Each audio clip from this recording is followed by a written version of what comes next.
Olá a todos e todas que estamos acompanhando nessa conferência de encerramento da AMPU, Distrito Federal. É um prazer ter todos vocês aqui. Hoje a gente vai receber aqui o professor Harvey Kaye, que é um sociólogo, historiador norte-americano, autor de vários livros importantes e professor na Universidade de Wisconsin. Entre as suas obras mais importantes está Thomas Paine and the Promise of America, The British Marxist Historians e The Power of the Past, além de vários outros livros. Hoje ele vai nos dar o prazer aqui de conversar sobre diversos temas que vão de história até as relações internacionais, passando também por essas eleições de 2020.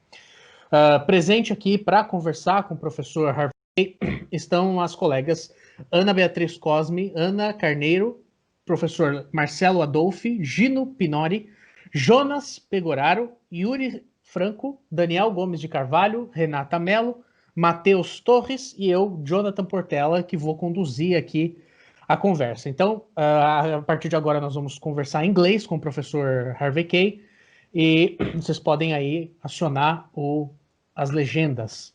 Professor Kaye, it's a pleasure to be able to talk to you again. A few months ago, you gave an interview to Nota de Rodapé, the interlocution problems, and we had a lot of fun. Despite the tension that was due to the possible re-election of Donald Trump, I think now is a calmer time, right? Well, it's funny you say that, because in certain ways it's even more anxiety ridden. There's even more anxiety, a little more nervousness, because what will happen if Donald Trump refuses to leave the White House? I mean, I think there's each day the likelihood of him trying to stage some kind of coup decreases, because each day one more Republican sort of leans into the truth. And the other thing is, there's a theory, maybe everyone will enjoy this. The theory goes that somewhere around Christmas, he will leave the White House, fly to his club and estate in Florida, Mar-a-Lago, and hold up there all the way, like for the next few months, right? That way he'll never have actually said he's lost, but at the same time, his action in leaving Washington will indicate his deference, you might say. And then the other thing is whether or not he tries to pardon himself for all the corruption, okay, that he and his administration have practiced, or will he hand over to his vice president, Pence, Mike Pence, I guess it is, and in hopes that not hopes, knowing he might pardon him. I mean, there's lots of questions like that, but I can tell you there are more smiles on the majority of American faces this week than there were 2 weeks ago. How's that? Trump claims that your state, Wisconsin, needs to go through a vote recount process because of possible fraud. Professor, did you help defraud the elections and defeat God's chosen one to make America great again? If so, we thank you a lot. Well, I will tell you that my grandfather, who lived in New York City, used to say that it was essential to vote early and to vote often. But I will not tell you that I practiced his advice. Okay. All right. Fair enough, Professor. But I also, if I could, I'd also like to point out that the numbers that concern me even more than any question of fraudulent votes is the fact that Wisconsin is really suffering the pandemic, and has for many weeks now, and that 245,000 Americans have died as a consequence of Donald Trump's inaction and lack of care about his fellow citizens. That's not what I heard in Fox News, but okay. All right, no problem, Professor. So for the first question, I invite Professor Daniel, please. Hello, Professor Harvey. I'm very happy that you agreed to talk with us. And whenever I talk to you or read your texts, I always learn a lot. And today I have 2 questions about the independence of the United States, which I thought from our last conversation about the history of the United States. The last time we talked, you commented on the radical aspects of America independence, which allow us to call independence as a genuine revolution. In fact, you told me something that I really liked. You said that Common Sense, the book that Thomas Paine published during independence, was a kind of mirror, because while many believed that Americans were taking back the freedoms of the past, Paine would have shown that they were doing something else. Indeed, books widely known as those by Eric Foner, Gary Nash, or Gordon Wood show the complexity of independence. My first question then is, if we consider that the independence of the United States did not abolish slavery, did not give women a vote, why could we still consider it a revolution? Although Paine was an abolitionist and a Democrat, we know that his United States project was not, at that time, the winner. Isaac Kramnik, in his text on the Federalists, recalls how the United States Constitution was a project of the supporters of the strong states, somewhat different from the project of the first Republicans, like James Otis. This is my first question. My second question is Daniel. Okay. Wait, can we take each question so I don't? Okay. And but first of all, I want to say that I'm honored, I am excited, and with all due respect to Gino, I am nervous. Okay. But I think that's a great first question.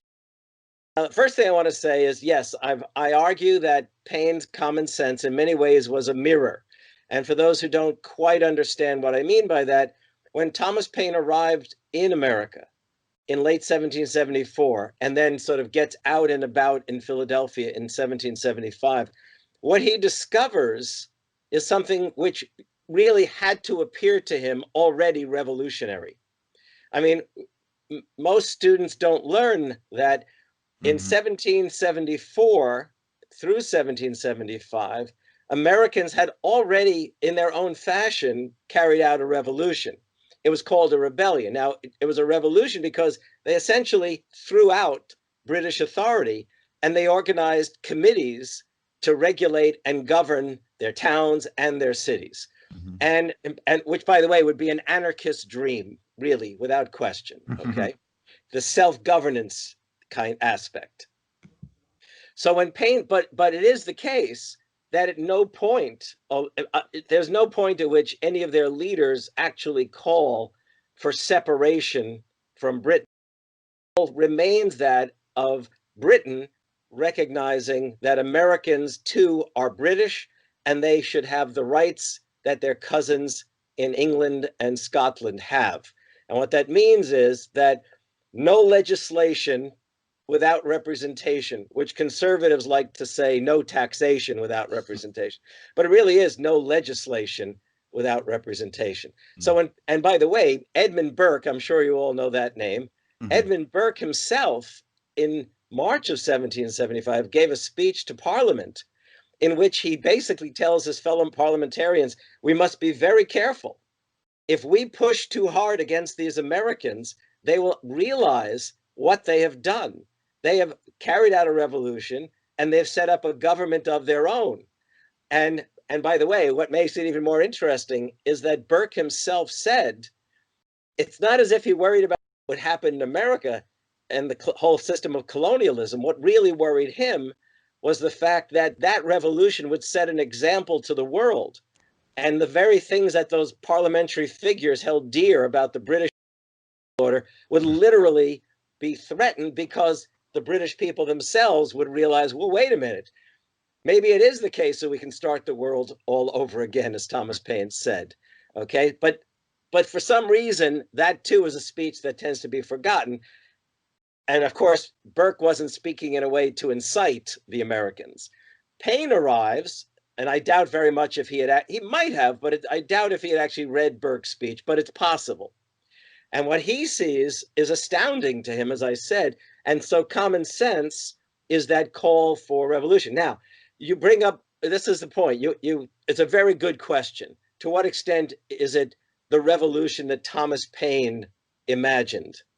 Okay, I mean, Thomas Paine himself, one of his first writings was a call for the abolition of slavery.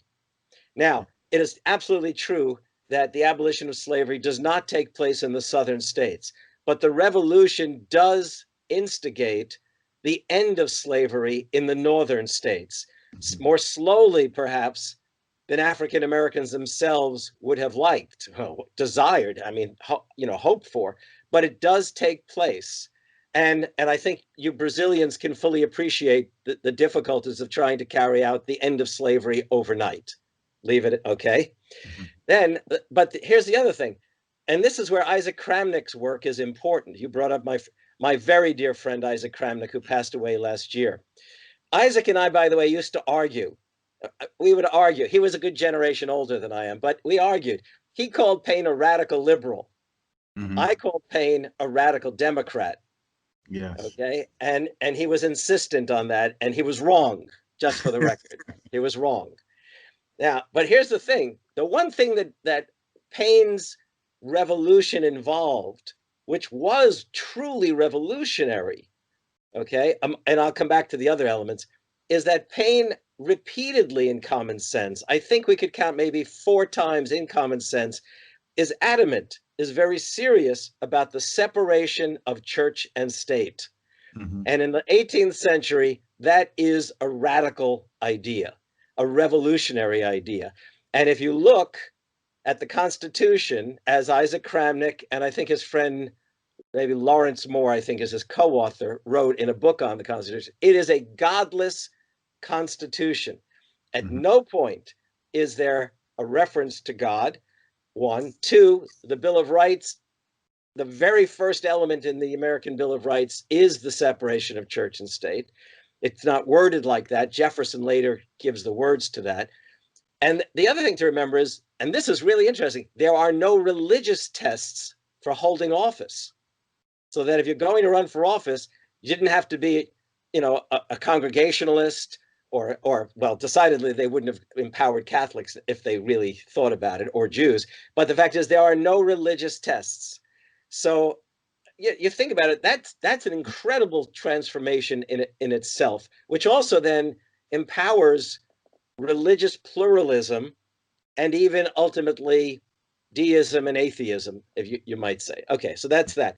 The other thing is that one thing that comes out of Common Sense, because he does lay out a plan, he actually lays out the first vision of a constitution in Common Sense, is he makes it very clear that this constitution from the people, not from the government, it emanates from the people, will be democratic. He never uses the word democracy, but everyone knew that it was literally endowed with that democratic spirit that he himself possessed.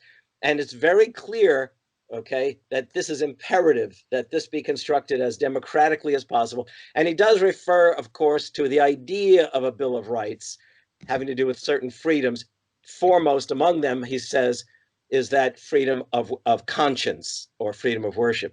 So in defense of the revolution, I would say, it was a promise that gets literally reiterated in the Declaration of Independence, which was authored by a slaveholder. So, and that promise is itself not simply idealism, but it is actually embedded from the beginning in an imperative and an impulse, if you understand what I mean. Yes. And so, did that sort of get it what you were asking, Daniel? Yeah.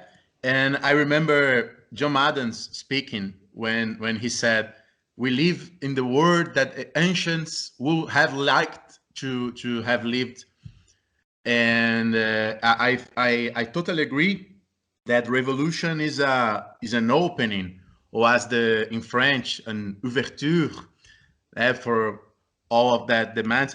And I have a second question. Well, just know that, okay? I always tell my students that the greatest line, well, there's some great lines in Common Sense. The greatest line is, of course, the one that's added in the first appendix. We have it in our power to begin the world over again. Yes. That's got to be the most revolutionary line in human history, however untrue it may also be.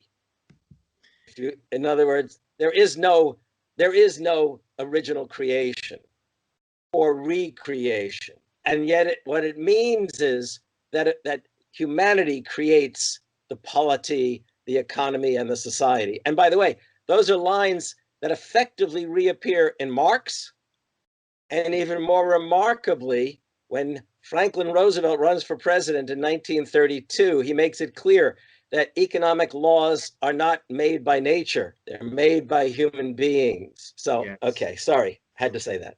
No, yes, and then in agrarian justice, we have a great project of social insurance and social so on. Democracy, right.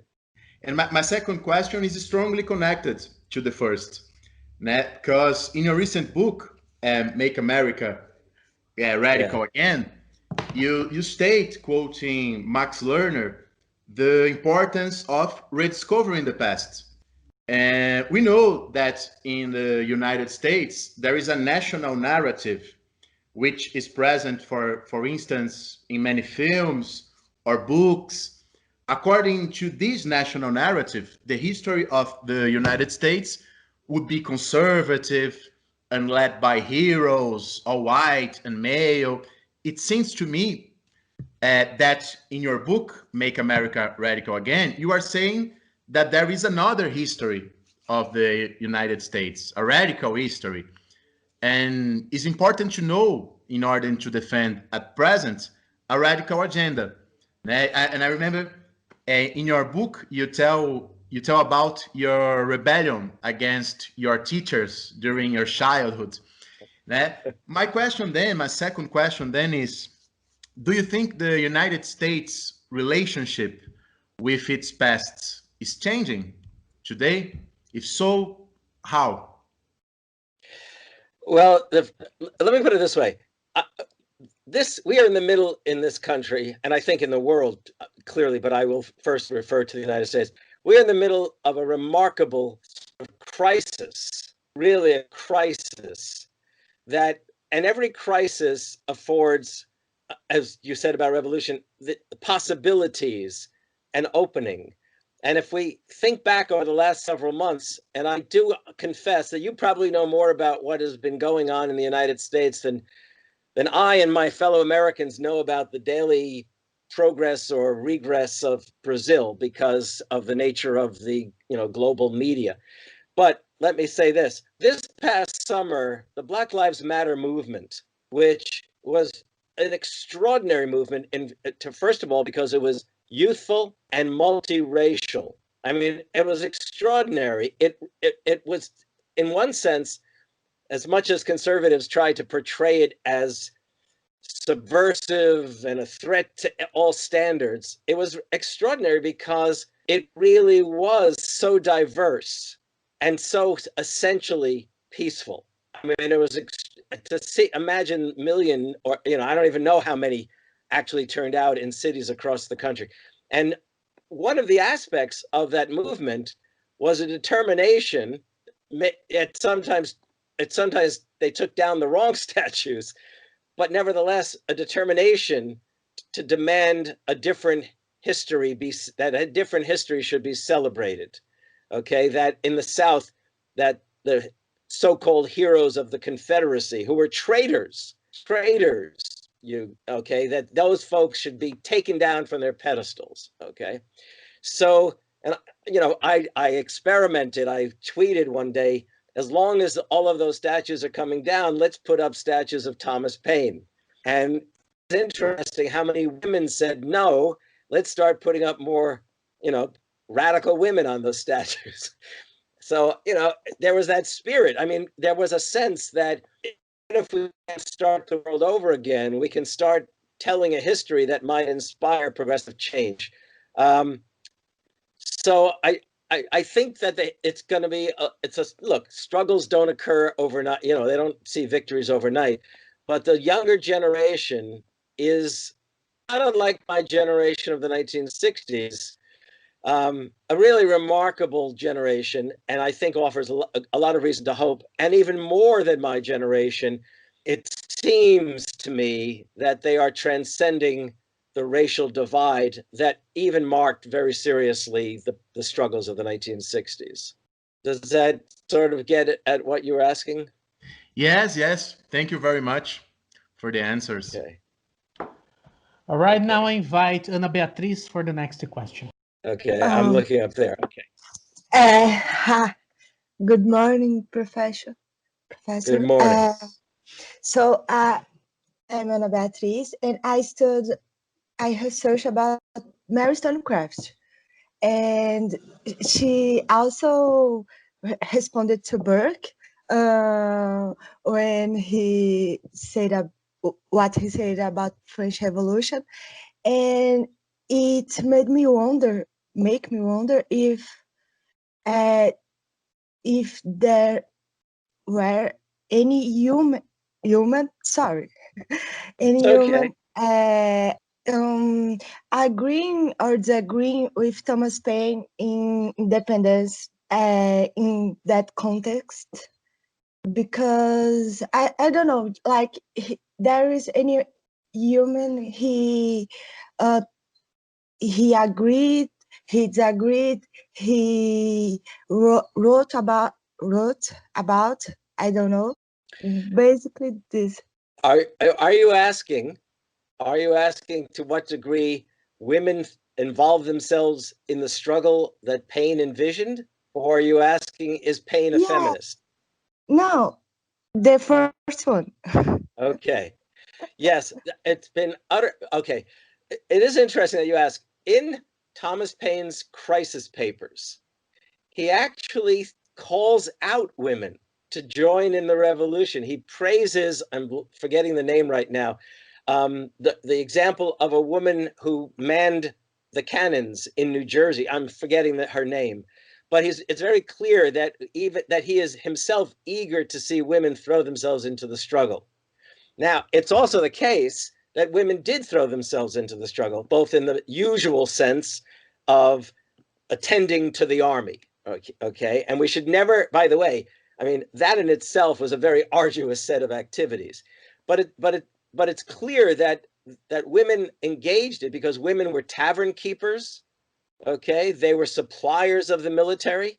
In fact, Gary Nash, in his book, I think, does a really great job of laying out the diversity of the forces that engaged the revolution, both, by the way, in favor of the struggle and also making demands on the struggle by lining up with the British, okay, on the question of the British told African-American slaves in Virginia, if you join our struggle, then at the end we'll give you, we'll give you freedom.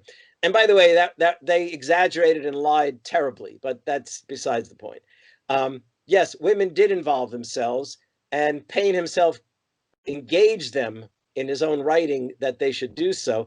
And not surprisingly, in the course of Paine's own work, we can see strong suggestions of his feminism. Now, that feminism itself is a consequence of his own struggles and I believe, the loss of his wife in childbirth. I think it's rooted there. But there's no doubt about the very, very close friendship between Mary Wollstonecraft and Thomas Paine, and likely her further influence on his thinking. In fact, just the other day, a statue of Mary Wollstonecraft went up in England, which has created some controversy because it's an image of a very attractive nude woman, and so it was seen as controversial because of the nudity. But the stories that were presented in the press, which celebrated, made it very clear that Mary Wollstonecraft and Thomas Paine were very, very close. Okay, and so I do think that Mary Wollstonecraft influences Paine. I know that Thomas Paine significantly influenced her. It's also interesting, since you have read Mary Wollstonecraft, that her writings are not nearly as revolutionary as it's imagined. It's a determination. I mean, she basically asks, why would you want to keep women down? These are the very same women who will be raising your children. I mean, but she is clearly the first of the modern feminists, and I think she should be celebrated in those terms.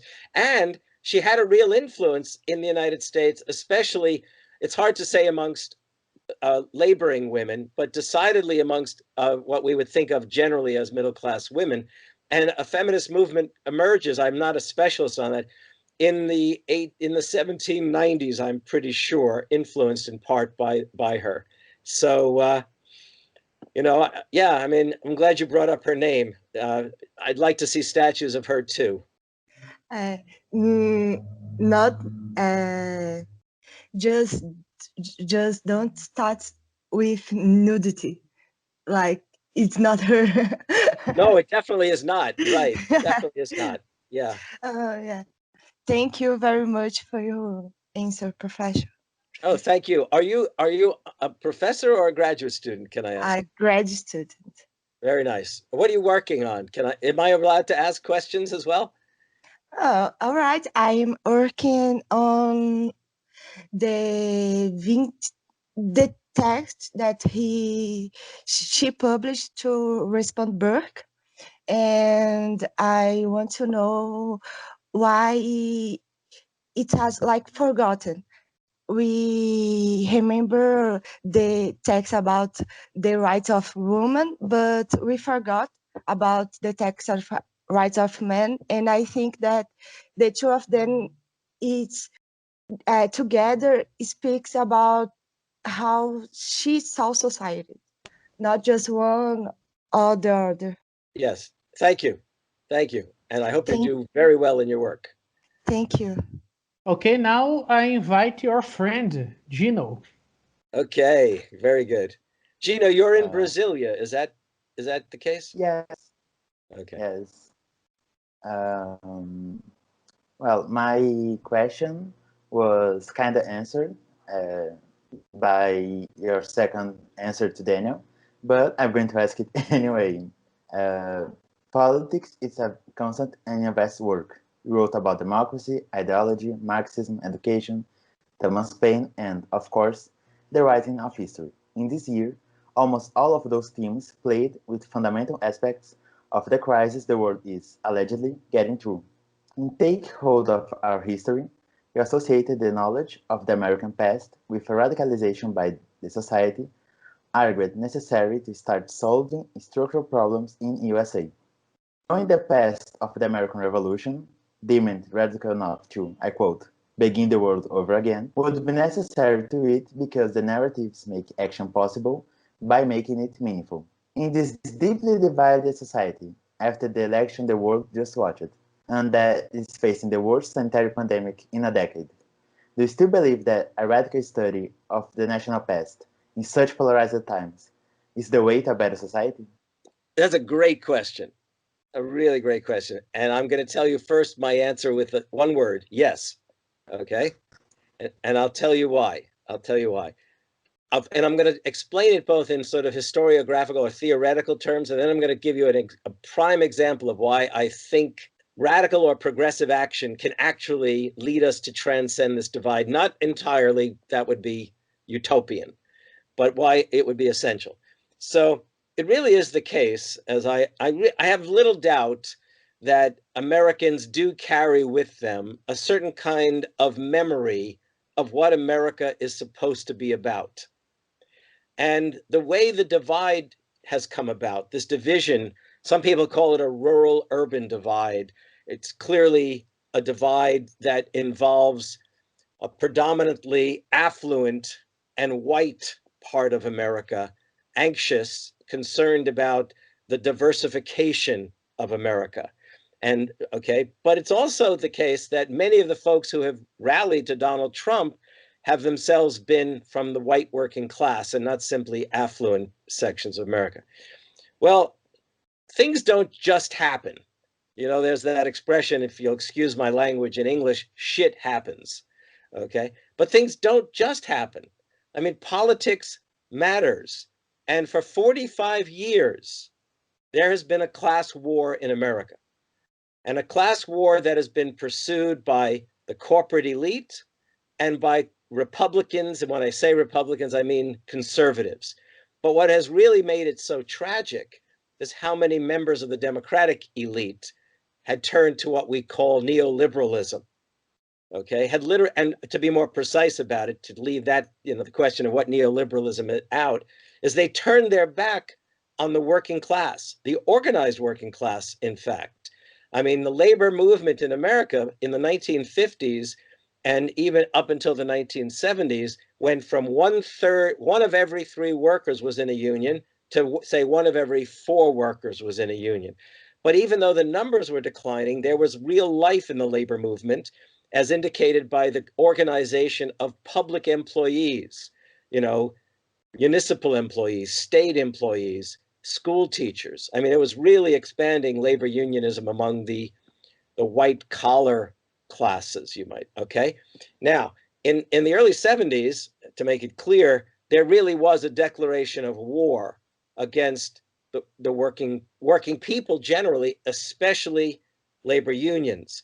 And what we've seen for these last 45 years is not only a class war on labor and working people, it also involved, in order to make sure that labor remained disunited, a war on the rights of people of color, and also a war on the rights of women and the capacity to control their own bodies. Okay, so what in the course of all of that, the Democrats not only turned their back on those forces that had placed them regularly into power to pursue progressive ideals and legislation, also turned their back on the American story. When I was growing up, it was a very regular thing for Democrats to remind Americans of Thomas Jefferson, of more especially Franklin Roosevelt, the most progressive president in the 20th century in the United States. But somewhere in the 1970s, the Democrats turned their back on the story of the Democratic Party and the story of how America transcended its divisions in the past. But the Republicans grabbed hold of history and hijacked it. I mean, Ronald Reagan was absolutely brilliant. He used Franklin Roosevelt as his model, oddly enough. Franklin Roosevelt in the United States, the president is the commander-in-chief of the military. But Franklin Roosevelt was also the history teacher-in-chief of the United States. He never gave a speech that was not imbued with a sense of American history. And what's amazing is he never hesitated to actually point a finger at the political and economic elites if they were obstructing American progress. He actually reminded Americans in 1936 of the revolution. And he said, in the revolution, we fought the political royalists. And he said, in 1936, we are going to fight the economic royalists. In fact, let me make it clear. He actually said, those economic royalists complain that we want to overthrow American institutions. And then he said, no, we want to overthrow their power. And that's what really frightens them. So where were the Democrats to try to remind Americans of how it was that we were able to beat the Depression and empower ourselves to be able to fight fascism in World War II? When kids are taught about Abraham Lincoln for all too many times, they'll talk about Abraham Lincoln as the great emancipator. He signs the Emancipation Proclamation. And what they often also fail to consider is the degree to which Lincoln himself was waiting upon and dependent upon African-American slaves running as quickly as they could in vast numbers to the Northern Army's lines to enlist or at least give their labors to that struggle. In other words, what I'm getting at is this: the Democrat, and by the way, and what I meant to say on that is Franklin Roosevelt in 1931, to show you how important he thought history was, said, the Republicans have essentially abandoned Lincoln. They don't want to talk about Lincoln. I think we should make Lincoln one of our own. And in fact, if you look at Franklin Roosevelt's 12 years of his presidency, during the 1930s, he over and over again is turning Thomas Jefferson into this great hero of democracy, okay, which is not completely untrue, but he goes well beyond the facts, you might say. And then as the war approaches, he grabs hold of Abraham Lincoln, and in essence, he uses Jefferson and Lincoln to validate and to empower himself and to encourage Americans, okay? Now, Ronald Reagan, he was the great hijacker of history, and basically he went he literally takes American history and turns it inside out and upside down. His acceptance speech for the Republican nomination. You'll excuse me if I go on about this, but figure I've got a new audience to teach history. Here I'm going. So what Reagan did in his acceptance speech, because he had once upon a time been a Roosevelt Democrat, at the convention in 1980, he quotes 3 figures from American history to empower what comes to be called the Reagan Revolution. He quotes Thomas Paine, Abraham Lincoln, and Franklin Roosevelt. And I can tell you, conservative intellectuals, conservative columnists in newspapers were outraged. The Americans watching loved it. They loved hearing Paine and Lincoln and Roosevelt. But George Will, the leading conservative columnist in the Washington Post and Newsweek magazine, all that, he was outraged. Said, wait a minute, a conservative president should not be quoting Thomas Paine. He should be quoting, guess who? Edmund Burke, right? So, okay. So what I'm thinking is this. The Democrats literally abandoned not only working people, the working class, they also abandoned the story of Americans' struggle and progress, which was not always one-dimensional. I mean, not at all, okay? I mean, after the Civil War and Reconstruction in the 19th century, there's a period known as down south, the Bourbon regimes take over and literally disenfranchise African Americans and poor whites. And they run one-party states in the southern part of the United States. So what I'm thinking is, imagine if the Democrats got smacked around a little bit and started remembering some history, okay? Imagine if Bernie Sanders had actually made more of American history. If Joe Biden started remembering his history and started talking to Americans about it, that's first. But then take the lesson from history, and here's the lesson. In the 1930s, the divisions among Americans were far greater, perhaps, than they were today in many ways. Racial, ethnic, religious differences mattered tremendously in the 1930s. Protestants despised Catholics and Jews and so on and so forth. But what Roosevelt did is he created massive public works projects in order to provide work and incomes to people and literally transform the American landscape, which brought together in the Civilian Conservation Corps 2 million young Americans of diverse backgrounds. And what they discovered is that they were Americans, that they weren't simply Italians or Jews or Irish or whatever else. And how do we know this? Because they wrote letters in vast numbers to the White House and actually spoke of how they came to see themselves as Americans, in addition to the fact they, for the first time, had adequate medical attention, they were learning skills, and so on and so forth. Similarly, at the level of the Work Progress Administration, which was for more adult men and women, but especially men. So my thinking is, if people would pay attention to the American story, not only for the sake of re-engaging the American imagination, they would also take the lesson of pursuing a great national rebuilding project and bring together diverse Americans from all around the country. Look, young Americans have already shown what they want to do. They were out in the streets for Black Lives Matter, and they were out in the streets in the full, if you like, mosaic of American. I mean, it was just absolutely gorgeous. It brought tears to my eyes, okay? So, you know, I think it's possible. If I didn't think it was possible, I'd stop teaching history. Okay, thank you very much. Thank you. So, Anna, it's up to you. Oh, hi, Professor. Look, It where am I is such looking? an honor.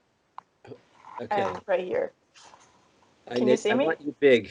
How can I make you? Oh, Anna, with and the last. How do you pronounce your last name? Laranjeira or Laranjeira. Okay, great. First of all, it's such an honor to be talking to you today. The honor is mine, believe me. The honor is mine. I'm a huge Michael Brooks fan as well, so talking to someone interviewed is we miss Michael. I do, yeah, we all do. So my question ties in nicely with Juno's question, which is about the Green New Deal that's being proposed by the more radical side of the Democrats. and it's more related to the energetic transition that's being proposed. So the same as the New Deal promoted, the same way the New Deal promoted an energy transition from coal to oil, the Green New Deal proposes a transition from oil to renewables. And I was wondering if this legislation has the same potential to bring about change and remind Americans of their radical history. And I know professors hate when we ask them to make predictions about the future.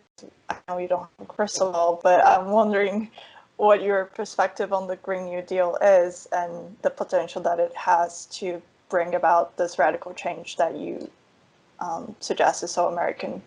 That's a great question. It's so great. It's almost as if you were reading my mind of the last few months. Okay. And I'll just start off by saying we'll talk in honor of Michael. And by the way, when you said you were a big fan of Michael's, my first thought was, I have to tell you that no one on the left was more determined to keep the Lula story in our minds than Michael. Okay, and that will go down as one of his great efforts. Okay, so the Green New Deal is absolutely standing on the shoulders intellectually and politically of the New Deal of the 1930s. Let me start there, okay, to give you the sense of why I think it's possible and of course imperative. So part of the New Deal of the 1930s, and I mentioned it a bit before, was a transformation of the American landscape. So the Civilian Conservation Corps, the Works Progress Administration, and other efforts there was a massive program of restoration of the environment. There was so for example, even here in Wisconsin, which is known as the dairy state, in the southwestern part of the state, which is much hillier than the rest of the state, there was tremendous soil erosion. Farmers had cultivated hillsides. I can't call them mountainsides, but they're sizable hills, and actually did a poor job of maintaining the soil. Okay, in the plain states, people always imagine the plain states was rich for cultivation, but actually the soil is very thin, or was very thin in the plain states. And after decades of cultivation, we ended up in the 1930s with what came to be known as the Dust Bowl, where the top layer of the American plain states was practically lifted up and sent to fall into the cities of Chicago and New York and Pittsburgh. I mean, it was a horrific kind of thing. And it involved a mass migration of folks from Oklahoma in particular, but from surrounding states out to California. So Franklin Roosevelt, who's actually always was first and foremost interested in agriculture, he had a remarkable team of folks who were going to address this. And they began massive projects of tree plantings in the plain states and elsewhere. The idea was that they were fully aware of the imperative that the New Deal should not only be to literally fight the Depression, lift up Americans, empower workers, address poverty, but also address the impoverishment of the American environment. And one of the reasons, of course, that it's called a Green New Deal is that if you imagine the massive kind of mobilization of resources that could go into the pursuit of the Green New Deal, and the energies that it would take. When I was talking a little while ago about a massive public works project, and I should have said I meant in my head the Green New Deal. Okay, so I do believe it's possible, and I'm going to tell you something else which people on the left don't want to say. Look, the United States remains the most powerful nation on earth. It still is the place that people will look to for better or worse. And if we take up a Green New Deal, that will be a signal that we will not only go back into the Paris Accord, which in itself is a moderate kind of enterprise, but we would literally perhaps empower other peoples to pursue similar kinds of activities. And I don't say that chauvinistically. I say that because as a realist, it is imperative that America pursue the Green New Deal for my grandson's needs and for generations to come. It will both unite the nation and afford a future for the nation. Sorry, is that your answer that you're looking for? Yes. So just to clarify, you also see the Green New Deal as an opportunity for the states, for the U.S. to emerge as a climate leadership in face of the rest of China and everything else. I think I don't want a climate. I'm not going to say I want it to be a climate imperialism, but Thomas Paine believed that America could set an example to the world, and I still believe that's possible. Yeah, I agree, and I hope we were both right in believing that. Thank you very much for your answer. No, thank you. And by the way, my hopes are that Brazil could lead the way in South America. Yes. Yes, I hope so too, someday. And make me learn Portuguese. Oh, yes, that'll be my pleasure. All right. Marcelo, please. Hi, Professor. Very pleased. Thank you very much. I will try to explore your Marxist point of view or your Marxist conception of history. And I think that when we observe today or in the last decades, the USA facing military setbacks, financial problems, social upheaval, and electoral crisis, this necessarily takes us back to the 1960s and 1970s, when the United States faced similar problems. Right. The United States going through the same long-term structural crisis, which today is reaching maybe an acute level. Yeah. Oh, sorry. Yes. Oh, absolutely. But I was listening to everything you said, but I was also admiring the books behind you. My office at the university, which I have only been able to get to 2 or 3 times in this pandemic, is like that. Okay. So I was jealous of what I saw behind you. Okay. Look, yeah, I think the crisis today is worse than the crisis of the 60s, 70s. And I think the crisis is worse because in the 1960s and into the 70s, there still remained a strong and to some extent dynamic labor movement. And I remember reading maybe 20 years ago an interesting sort of global comparative study trying to address the question in terms of social classes in historical formation and conflict.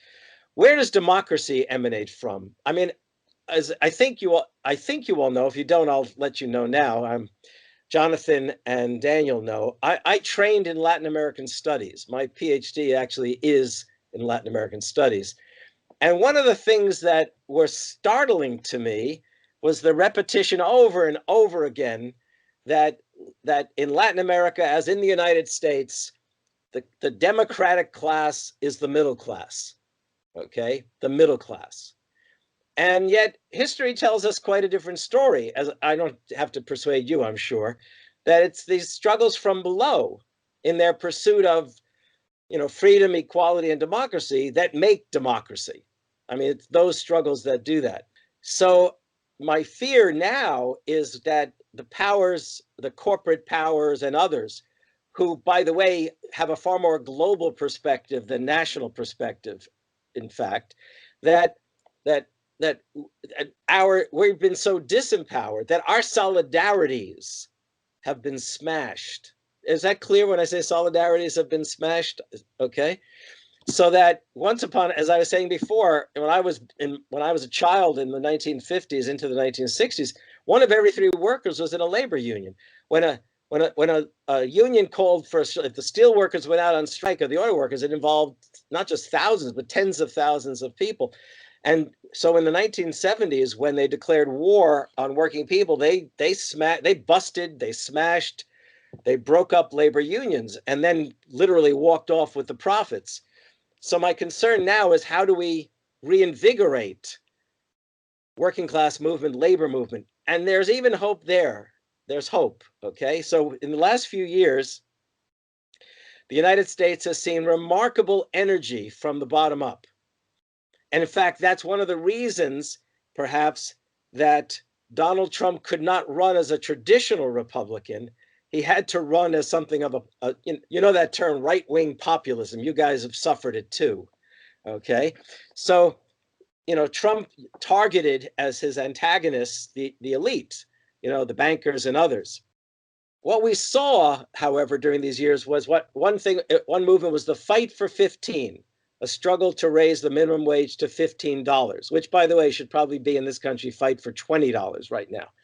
We saw movements at regional levels, such as in North Carolina. It was called the Moral Monday Movement, which was an interracial movement carried out mostly by working and middle class folks.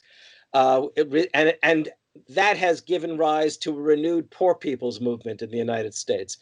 There were teachers' strikes. Chicago saw revitalization of the labor movement of teachers there and a teacher strike, which set an example. Oh, and I should have made very clear, my own state of Wisconsin, when Scott Walker, the very right-wing Republican governor, and the Republicans took power, the first thing they did is took back our right as public employees to organize and bargain collectively. And by the way, this was the first state in the United States that recognized the right of public workers unions, and then they broke our backs. And then 2 years later, they created what's called a right to work state. Okay, literally disempowering working people. Terrible, terrible tragedy. But we saw teacher strikes then in states where teachers either didn't even have the right to bargain collectively and for sure did not have the right to go out on strike. West Virginia and places like that.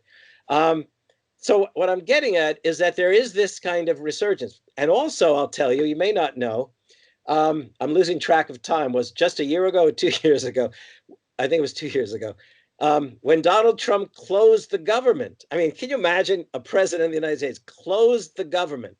It was the president of the Airline Flight Attendants Union, who happened, I will tell you, to be open about it, she's a friend of mine, Sarah Nelson.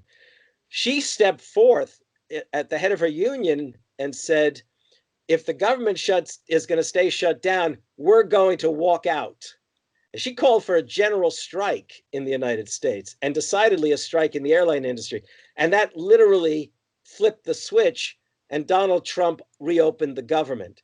And Sarah Nelson remains the most significant voice in labor today, may even become the president of the American Federation of Labor. So what I'm saying is, while the situation is rather, it's tragic, the smashing of the solidarities, I think we can see real possibilities. And even though Joe Biden is no leftist, he's no social democrat, he's actually historically a neoliberal, he has made it clear that he is committed to reviving the strength of labor. And if he doesn't do it, then we'll have to go on strike against him, I suppose. I mean, that's just an observation. We hope so. Yeah. Professor, thank you. Thank you. Okay, now I invite Yuri for the next question. Good morning, Harvey. It's an honor to talk with you. My name is Yuri Soares, and I am studying the São Paulo Forum in the master's degree at UNB. I don't know if you have heard of the Forum, which is an organization founded in the 1990s that brings together left-wing parties from Latin America. Far right says that Forum is a spectre of communism haunting Latin America that tries to recreate CCCP in Latin America. And I say this because in my research, I became interested in the reasons why the United States left don't have a tradition of forming strong ties of international solidarity. I like the left parties in so many other countries. I saw many reports of the international politics of FLI-CIO, which is a great partner of CUT here in Brazil, but not of the Democratic Party itself. We recently saw the creation of the Progressive International, which still seems to me to be taken much more seriously by Latin America and Europeans than by the US left. To what do you owe this reticence, this certain isolationism? Because in the past, in the 20s, we had the CP-USA participation in Communism International, But after that, we don't see many leftists of the United States forming ties with other countries in the world. Why? That's a really good question. And I can tell you, when I saw the list of possible subjects, this was the question that worried me the most. Okay. This was the question I almost told Daniel, can we not answer that question? Because it is actually a haunting question. Now, let me just start off with a side comment. Just the other day, I was reminded when I lived in Mexico in the 1970s a few times, I was living with a Mexican family, and the father was a doctor. He was a Peruvian doctor, and he had come to Mexico essentially years before, somewhat in exile. He had been a member of something you may not be fond of, but I'm sure it should resonate with you, the Alianza Popular Revolucionaria Americana, APRA, which in fact envisioned the creation of an alliance of progressive Latin American parties. Most and foremost, they were hoping to create a more democratic Peru. And I will confess to you, I don't even know about the Progressive International. That's how ignorant I am about these kinds of things right now. But to answer your question historically, various thoughts occurred to me when I imagined this question being answered. And one of them is that there's a strange process which is a little bit different in the story of Brazil and Argentina, but a very strange process that occurs in American immigration. American immigrants during the 1920s, and keep in mind, we essentially closed the door on immigration in 1924 until 1965. But one of the things that took place is that many of these people who immigrated from Southeastern Europe, from Southern Europe, Italians and Slavs and East European Jews and others, they actually did get very active as progressives. I mean, these were the folks who joined the Socialist Party, and the Communist Party was never as large in the United States as it was portrayed to be. It was only 100,000 at its maximum strength in the 1930s. But they joined labor unions, and they turned those labor unions into progressive forces. However, there was such an emphasis on what was called Americanization, becoming American. And it's even in the 1930s, what happened was that those diverse immigrant groups, they all sought to lay claim to Americanism instead of having it imposed upon them. And I can't help but imagine that literally sort of made them less interested in overseas affairs, period. And also World War I was a huge disappointment to American working people. The assumption was that this was going to make the world safe for democracy. And not only did it not make the world safe for democracy, it didn't make the United States safe for democracy, because what ends up happening in the United States is the closing of the door to immigration, the strengthening of segregation in the South. So I think it has partly to do with this idea of Americanism. That's one thing. And then on top of that is the Cold War. I mean, it really was, in the late 1940s through the 1950s, there really, really was suppression of left politics in this country. And in fact, the communists were obviously the foremost, but the Communist Party was so small that in fact everyone really knew everyone who was critical knew what was at stake. They weren't going after the Communist Party. They were going after socialists and progressives and radicals. They were going after the folks who had made the New Deal happen.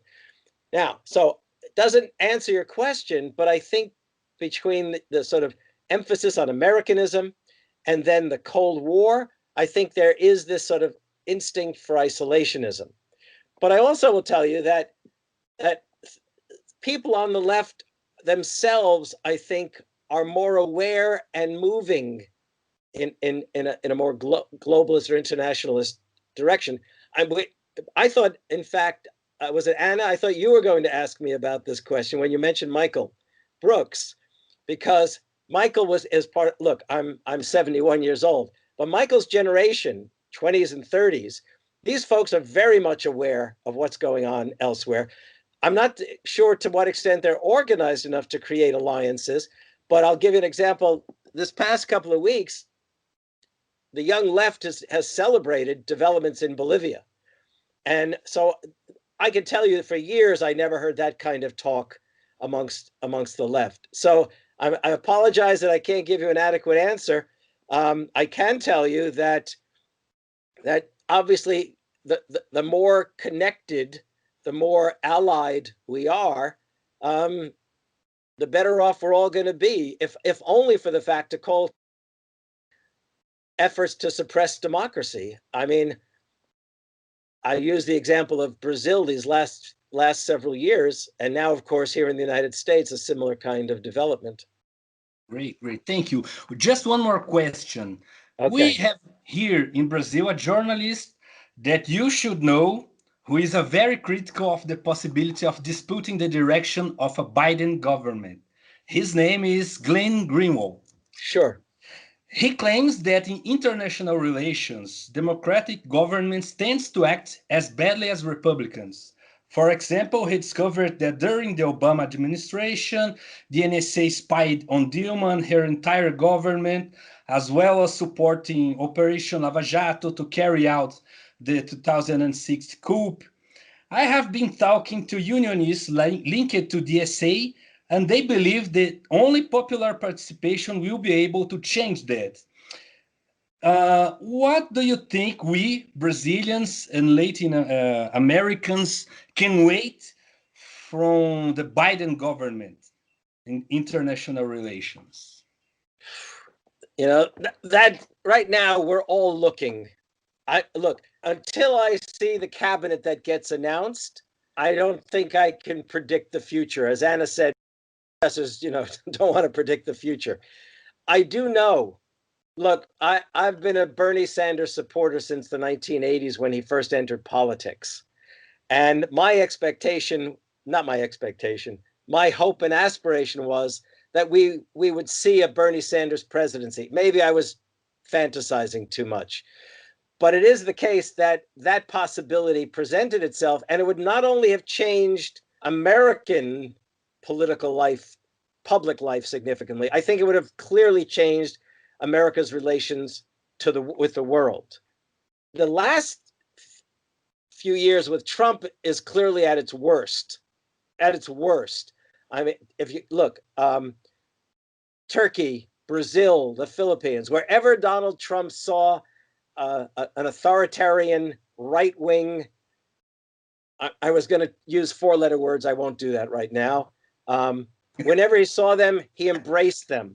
He basically got into bed with them. Okay. Bernie Sanders would have been utterly different. Joe Biden is by no means a radical and progressive on international affairs. However, there's reason to believe, and look, people keep asking me, how can we push Biden a bit further to the left? That's the question. And I can tell you that I have a different view than many on the left who are outspoken. There's a desire to declare war on the Biden administration before it gets started. I don't think that's the smart way to go at all.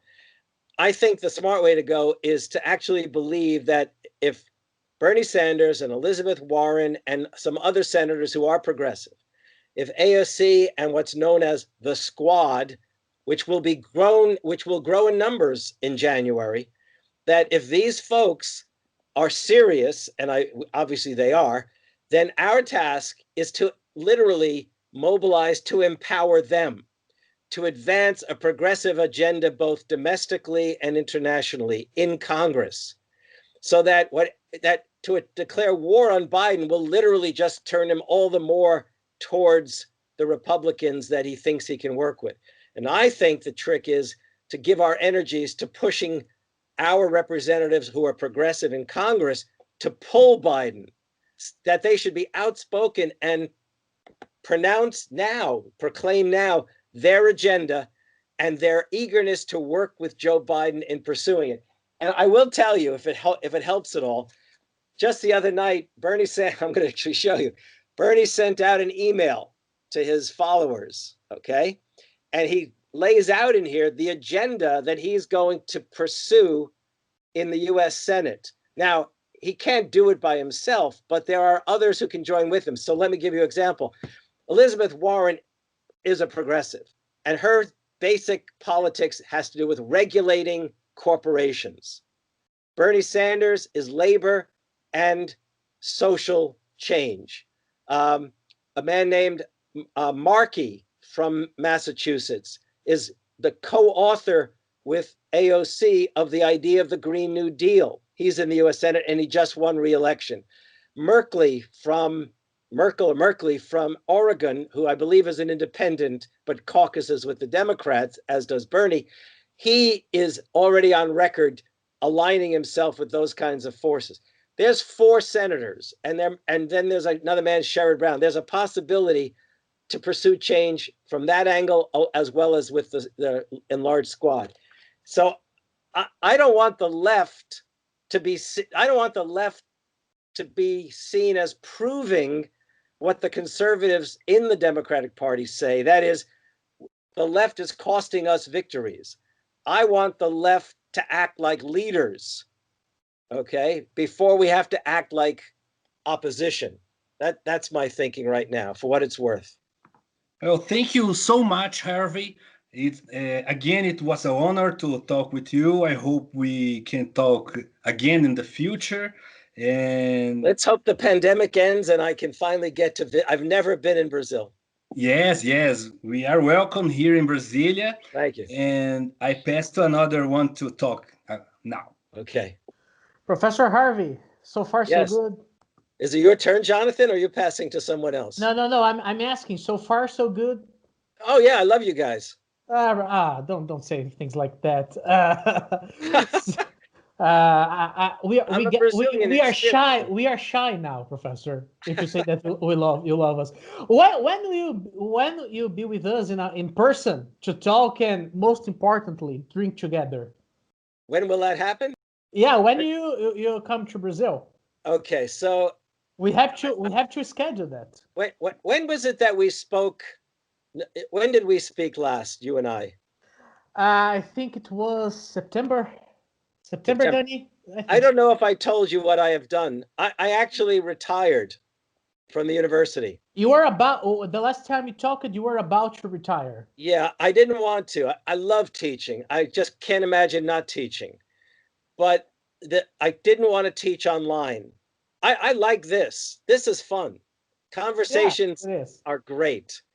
But the idea of standing before my computer with 50 students, some of whom won't even show me their faces, okay, and may not even really be in the room, I thought that's not my idea of teaching at all. So that's a good excuse for you to come to Brazil and become a professor here.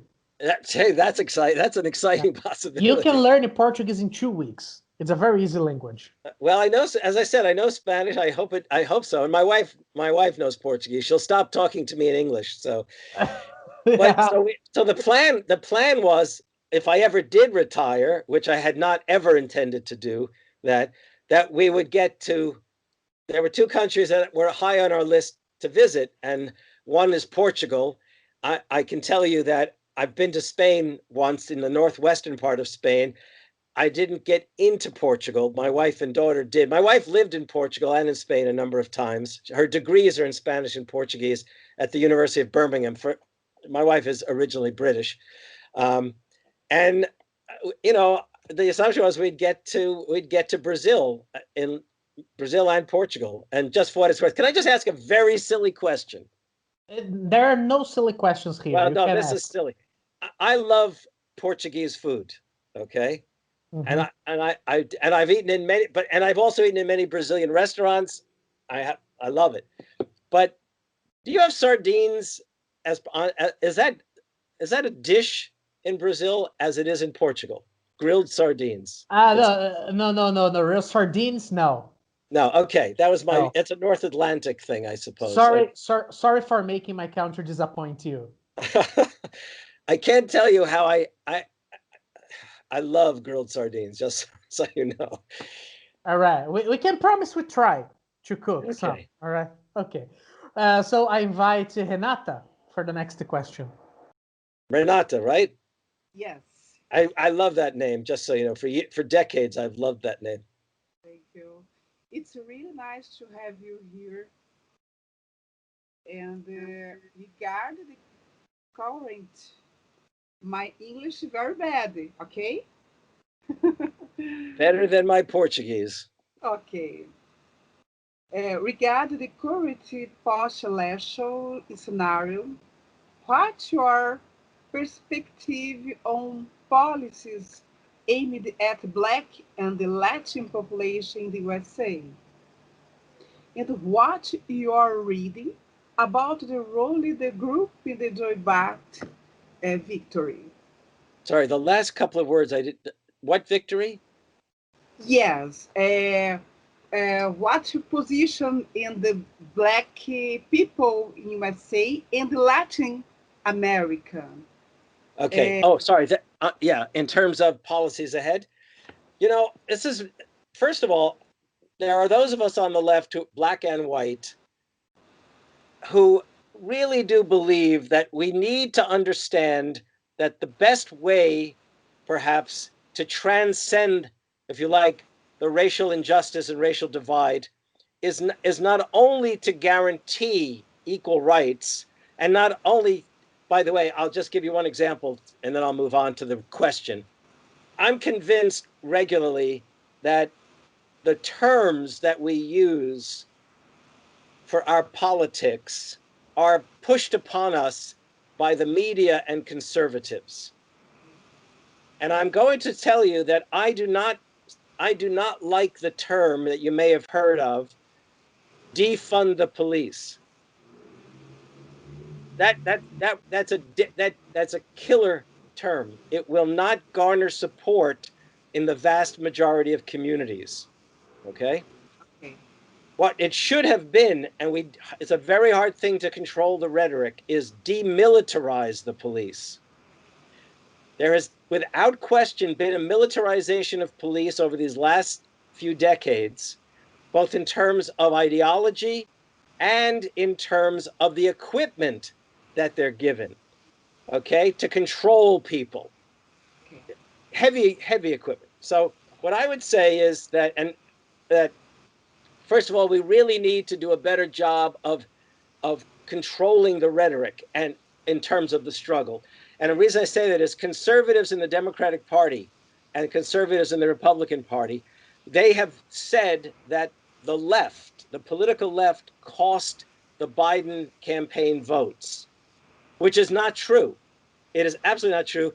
For a start, if we believe that the polls tell us anything, Black and Latinas were essential to the victory of Joe Biden. That's part of it.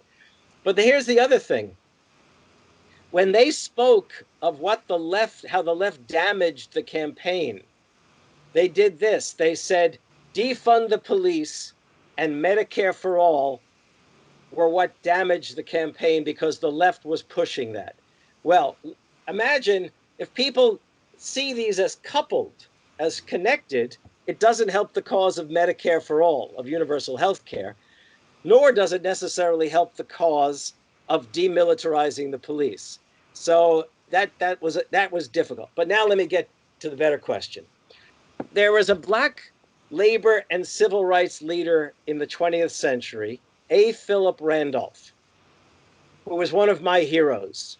A. Philip Randolph, who came out of the South and moved north, became the head of, the president of the Brotherhood of Sleeping Car Porters, which is basically the African American workers on the trains that traveled the country, especially the trains that had overnight sleeping accommodations, but also restaurants and all of that.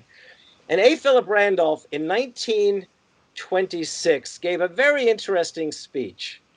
It was the 150th anniversary of American independence. And in this speech, which he gave, it was like an audience of I believe, tens of thousands, which was probably a northern audience, a mixed audience.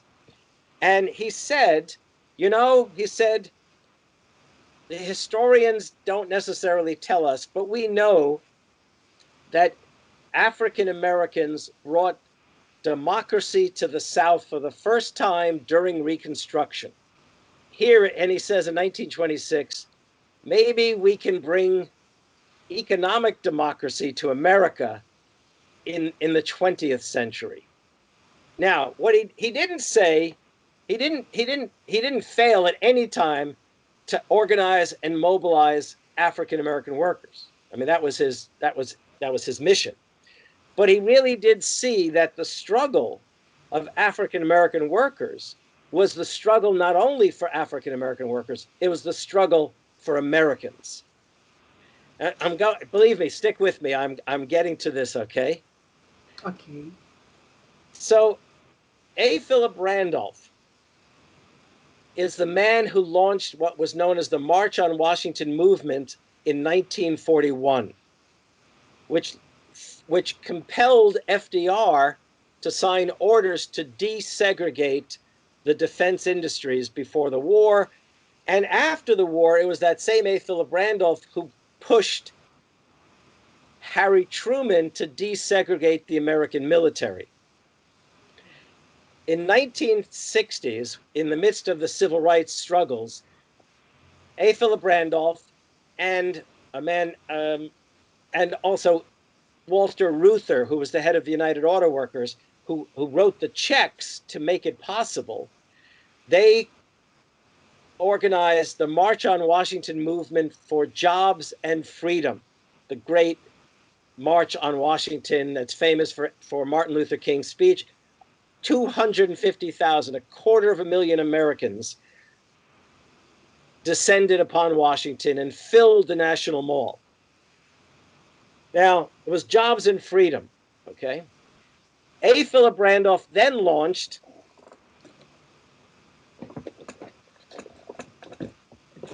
the idea of a freedom budget in 1965 and 66, a massive project that would expand Lyndon Johnson's Great Society and War on Poverty. And what he does, Randolph, is he subtitles it To Achieve Freedom from Want.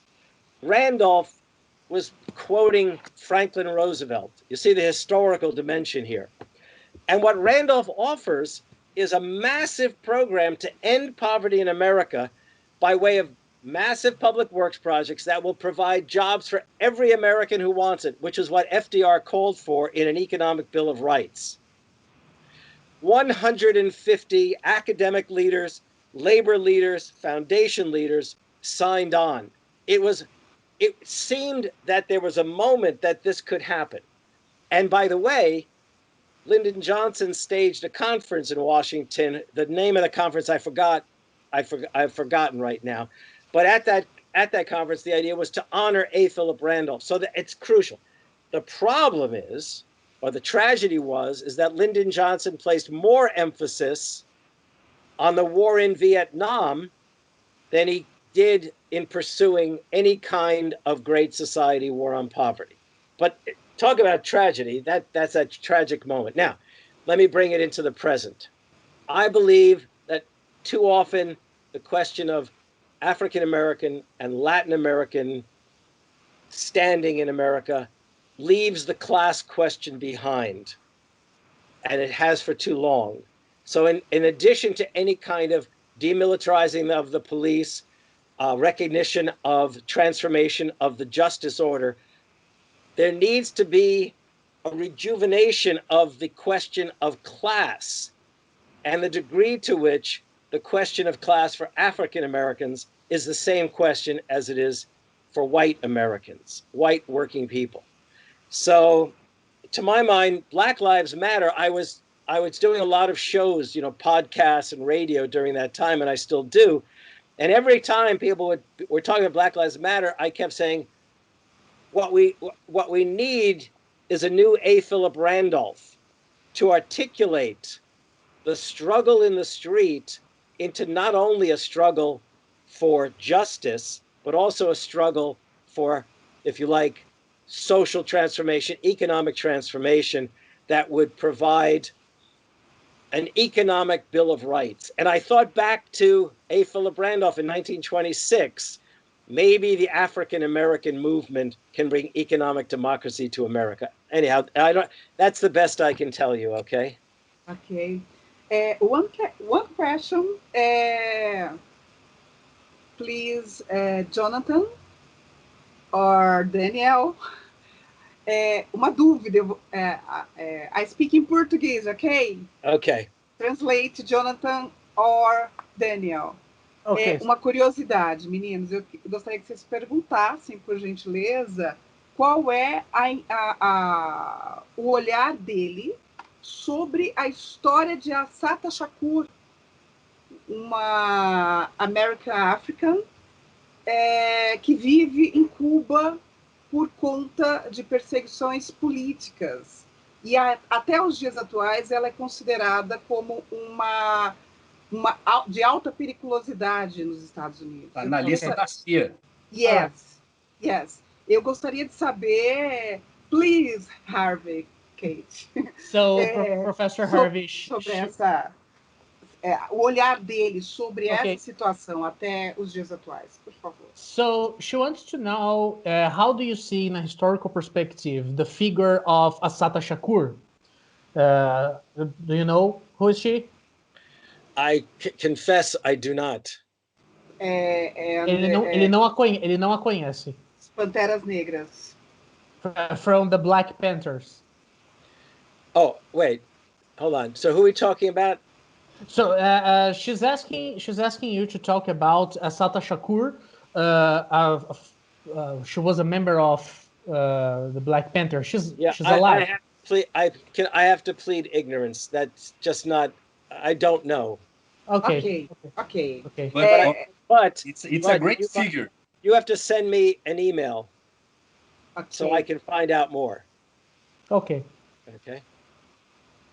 So I invite myself for the next question. So, Professor Harvey, great to talk to you again.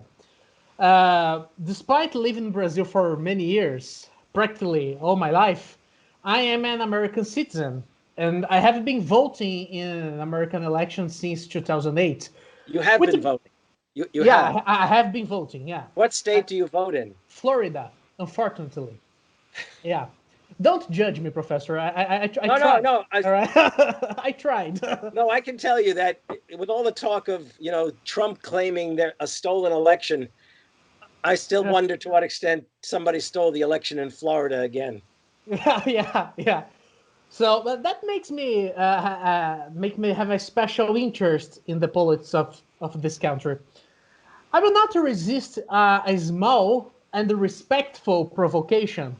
I think you even touched on this issue, but I will be more incisive. It is possible to see an advance of progressivism in the United States.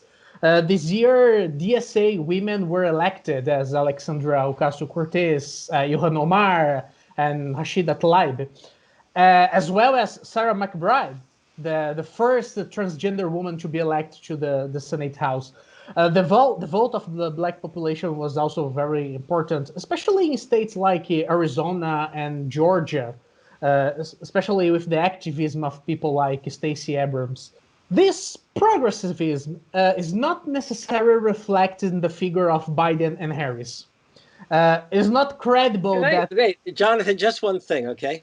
All right. Just one thing. I have been, whenever I say what you just said, I am regularly challenged because apparently, I know this is going to be, I have no great hopes on this, but Harris in the Senate actually has a very progressive voting record. But not as an attorney, right? No, not. And there are other things we could say. But I just wanted everyone to realize that, okay? I'm not defending her. I just wanted it on the table. No, I understand that, Professor. It's just an honest question, all right? And I want to talk about Kamala Harris, actually. She was, because, she had many progressive actors in the Senate, but she was one of the most hellish attorneys for the Black people of California in recent decades. For years, she has remained silent about manipulations in laboratories that have yielded multiple drug convictions, arrested thousands of Black people for marijuana possession, signed a law that guaranteed life sentences for repeat offenders, and prevented implementation of basic rights to transgender inmates. And she buried a lot of investigations on several policemen with a history of brutal violence. My question is, to what extent does DSA progressivism conflict with the old guard of the Democratic Party? And I'm not talking about Sanders. I like Sanders. I think you've answered your own question, Jonathan. I think you have answered your own question. Yeah, but I want you to answer not as a historian, but as a sociologist. Well, I mean, how do you see that? What can be the future of the party with this conflict inside it? Well, okay, that is a good question, and needless to say, I agonize over these questions, so I may not have a very clear answer for you. It actually does have a historical. It can only be answered historically because we can only predict the past. We can't predict the future. And the one thing we do know is this. First of all, history does, this is a very silly answer to start. History is filled with surprises. I will give you the biggest surprise, okay? Lyndon Johnson. Everyone presumed that civil rights would literally die on the in Congress because Lyndon Johnson was a senator from the state of Texas. And he had become literally the master of the Senate when he was a senator. He basically controlled the Senate. And whenever a civil rights bill came up in the Senate, it would make it through, but it would be watered down. This is in the late 1950s. So everyone figured that if on Kennedy's assassination, that Lyndon Johnson would somehow, just literally stifle the civil rights movement, the legislation necessary, okay? But first of all, it showed that people had no idea of Lyndon Johnson's biography. He had been a school teacher in a poor part of Texas, in a Mexican-American community. He became a significant figure in the New Deal in Texas. He actually led the National Youth Administration in Texas. He talked of FDR as his hero. FDR promoted him in many ways. And in fact, his own pursuit of Congress was viewed to a great extent as a liberal, but Texas was a corrupt state. So, the only way he could then advance was to take monies from very rich conservative people. Now, what's interesting is if one looked closely, Lyndon Johnson was never actually a white supremacist.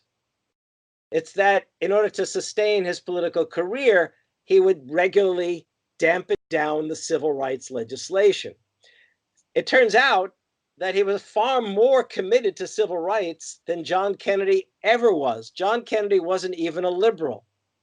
And he made it clear to people in his career he was not a liberal. So surprisingly, Lyndon Johnson is the president who, in his own fashion, works with Martin Luther King and the labor movement to pass Civil Rights Act, to pass the Voting Rights Act, to pass Medicare and Medicaid. Medicare is healthcare for people on Social Security who are over the age of 65. Medicaid is for people who make the poor, basically, healthcare for the poor.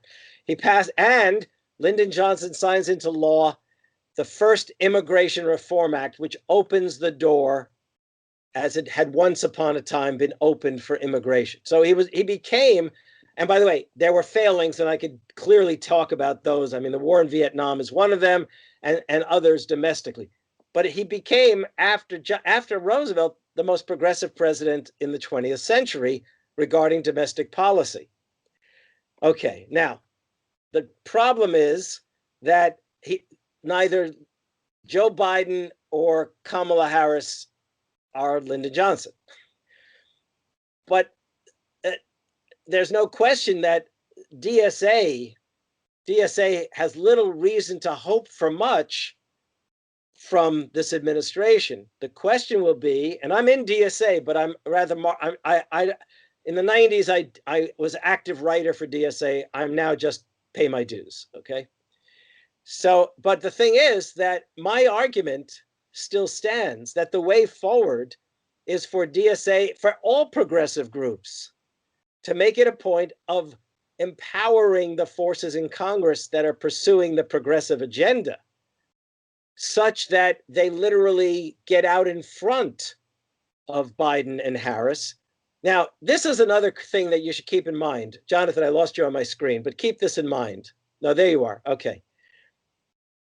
We have congressional elections every 2 years. In 1994, Bill Clinton was devastated, congressionally speaking. He lost, the Republicans took complete control of Congress in 1994 because Bill Clinton was such an utter disappointment. Okay, he not only made a total cock-up, you would say, a total mess of the healthcare question, he also signed the North American Free Trade Agreement, which was a real benefit to the corporate elite. And they lost. In 2010, Barack Obama lost even on an even grander scale because state houses went Republican as well. Why? Because Barack Obama failed to live up to the expectations. There were a lot of columnists and even liberals said, oh, he was asking too much. As I say, bullshit. He was asking too little. Americans were waiting to be mobilized by the president who said, yes, we can. And I've written about this in Take Hold of Our History. So my thinking is that if Biden and Harris do not want to be devastated within 2 years, they are going to have to pursue a progressive agenda. It's a reality, absolute reality. On top of that, it's even shocking to me now that in light of the pandemic, they have not called for universal health care now. Nevertheless, you're going to see them have to do things they probably had not envisioned before. Although I actually do believe that Kamala Harris supports universal health care. I believe she came out in favor of it and then backed off because she figured it was a losing question. I believe she would be eager to endorse universal health care. That's the one thing that I really do believe about her. Other than that, I don't know what to expect. So I think the problem, the divide, the abyss, and DSA itself is not the left in America, but the left in America, they will have to do things that the left wants, because if they don't, American politics will revert. In 2016, Bernie Sanders would have won the presidency if he had won the nomination.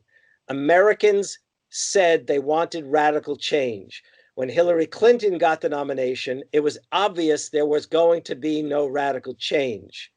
And thus they voted out of anger, you might say, for Trump, because they wanted to punch the establishment in the nose. And one thing that Trump did, as I think we mentioned, or I mentioned earlier, is he did attack the establishment. And there was a notion that he might actually do something for American working people. Look, he hasn't, is a disaster, okay? But right-wing populists always lie. It comes with the territory. The question is whether or not Biden and Harris are smart enough. By the way, one other thing I want to mention, this is something that is the case. Franklin Roosevelt ran as a progressive in 1932 for the presidency.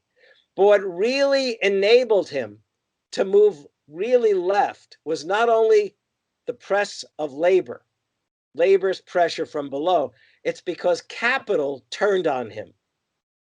Capitalists actually liked Roosevelt to begin with. They thought he was going to, can I talk about this or are we going too long? Okay. Roosevelt, the capitalists in this country, the richest people in America, believed that Roosevelt, for whatever he would do for working people, would do something for them. And what they thought he would do was bring an end to prohibition, which was the ban on the sale of alcohol in the United States, right? Which was part of that 1920s conservatism. They wanted brought to an end not so they could drink. They had never stopped drinking. They had always had the ability to buy liquor one way or another. They thought if beer could be sold again in the taverns, the tax on every beer would keep Roosevelt from raising taxes on the rich. He did bring an end to prohibition, Roosevelt, but he also raised taxes on the rich significantly. And he also signed into law bills, and he issued executive orders that reduced the power of capital. So they turned on him, and they ran a major campaign. They spent millions to run a campaign called the American Liberty League, claiming he was either a fascist or a communist. They didn't quite get it straight. And as a consequence, but they could never get the grassroots movement. They could never get working people to support that effort. And in 1934, Franklin Roosevelt and the Democrats won Congress all the more heavily. And in 1936, once again. So I have this little fantasy. This is completely out of the realm of reality. The fantasy is that the capitalists will turn on Biden and Harris in some way and drive Biden and Harris into the arms of the left. Okay, you all think Professor. I'm delusional, but you know, what am I going to say? I sometimes I think I'm too pessimistic. That's the point. But okay. I'm not optimistic. I just don't see any choice but to go in a given direction. Because if I don't, then I will always regret not doing so. Yeah, you're right. Okay, I invite Jonas now for the next question. Hi, thank you so much, Harvey. Thanks so much for the invitation, Daniel. And thank you, Mateus, the president of National History Association here in Federal District. I don't know how to say Brasilia, in Federal District here, to support this event, to fight to happen. So, Mateus, thank you very much. Mateus, our president, he filed a lawsuit to Supreme Court to lose his election, but we don't let him. So, Mateus, stay here with us for many years. Harvey, I'm learning so much here today. And I have two subjects. I will stop in the first one, and then we talk or not, depending. The first subject is about Kennedy Maxwell. He wrote a column here in Brazil, in Folha de São Paulo, and he wrote about the changes in university. These changes he wrote about is this change in the 60s, 70s, how can I say that? The changes in university, he talked about Harvard, I think. In the 60s is about the black is beautiful. And now in the early 31st century is about multiculturalism is beautiful. What I want to say here is the changes in the university. Can you talk about this? How changed the society in the US in these many years, and what happened? What broke in this progressive changes or progressive hopeful we have to America, and Trump happened? Yeah, well, first thing to remember is, of course, there are so many different dimensions of American universities. Yes. So there's the private sector of American universities, which includes the elite universities like Harvard, Yale, Princeton, Stanford. And then there's the public universities. And my career, from my student days all the way through to my PhD, is public universities. And I think that the changes that have taken place in public universities is a far more important set of developments than those in private universities. And I do know something about them, mostly because my daughter went to Harvard and Harvard Law School. And as a consequence, I became all the more sort of associated and knowledgeable with what goes on there.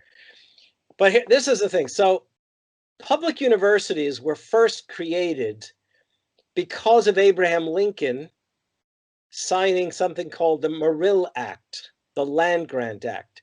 They were created so that the federal government gave lands to the states to set up colleges and universities so that the children of working class and farm families could go to university and be trained in useful arts and ideas. So to improve agriculture, to improve industrial activity, I mean, all the things, and science, it was a practical matter. And all of those beginnings have now turned into major state university systems. So Rutgers University in New Jersey, where I was an undergraduate, is the land grant University of New Jersey. I went to the University of London, which has nothing to do with this story, but it too is a public university at least.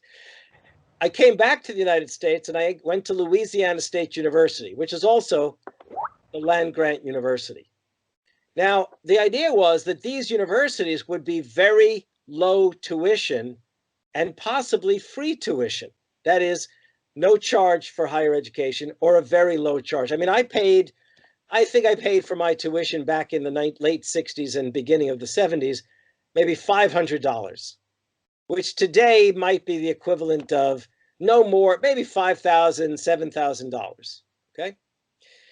Now, in the course of my career here in Wisconsin, I came to Wisconsin in 1978 as an assistant professor, and so I taught here for more than 40 years.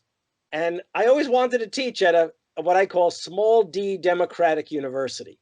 I wanted to teach students who came from working class and farming and maybe middle class. I didn't want to teach the children of elite. I always used to say, I don't want my students to think they can buy and sell me, okay? But one of the things that's happened, and when I came to Wisconsin, none of my students were borrowing money to go to university. They worked hard. They worked not only summer jobs.